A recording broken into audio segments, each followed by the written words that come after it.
नमस्कार. मराठी समाचार 24 मध्ये आपलं स्वागत. राज्य, देश आणि परिसरातील ताज्या व विश्वासार्ह बातम्यांसाठी पाहत रहा मराठी समाचार 24. दिल्लीमधील विद्यार्थ्यांवर झालेल्या भ्याड हल्ल्याचे निषेधार्थ अकोटमध्ये सर्वपक्षीय भव्य रॅली. हजारो विद्यार्थी-विद्यार्थिनी रॅलीत सहभागी. पोलिसांचा तगडा बंदोबस्त. देवानंद खिरकर, अकोला जिल्हा प्रतिनिधी. दिल्लीमध्ये विद्यार्थ्यांवर झालेल्या मारहाणी व भ्याड हल्ल्याचे निषेधार्थ अकोटमध्ये आज सर्वपक्षीय भव्य रॅलीचे आयोजन करण्यात आले होते. सर्वप्रथम नरसिंग महाराज पटांगणातून या रॅलीला सुरुवात झाली. मुख्य मार्गाने निघून अकोट येथील पोपटखेड रोडवरील नवीन तहसील कार्यालय येथे जाऊन उपविभागीय अधिकारी मनोज लोणारकर अकोट यांना निवेदन देण्यात आले.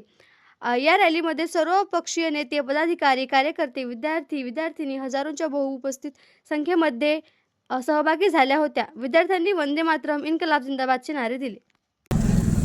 विद्यार्थ्यांच्या झालेल्या आत्महत्या, त्यानंतर लाठीमारात एका मुलीचा झालेला मृत्यू आणि त्यानंतर सरकारची दडपशाही या विरोधात हे आंदोलन आहे. इथून कुठपर्यंत जाणार, काय कसं मोर्चा राहणार, काय राहणार तुमचं समोर? आम्ही SDM साहेबांना मी निवेदन देणार आहे, परंतु ही निवेदन द्यायची वेळ काय यावी याची सत्ताधाऱ्यांना लाज असायला पाहिजे. आज उद्याचं जे आपण भविष्य म्हणतो, भविष्यकाळ म्हणतो, त्या विद्यार्थ्यांवर मार खाण्याची आणि शिक्षणापासून वंचित ठेवण्याची रणनीती आहे काय, हे मोदी सरकारने क्लिअर करावं.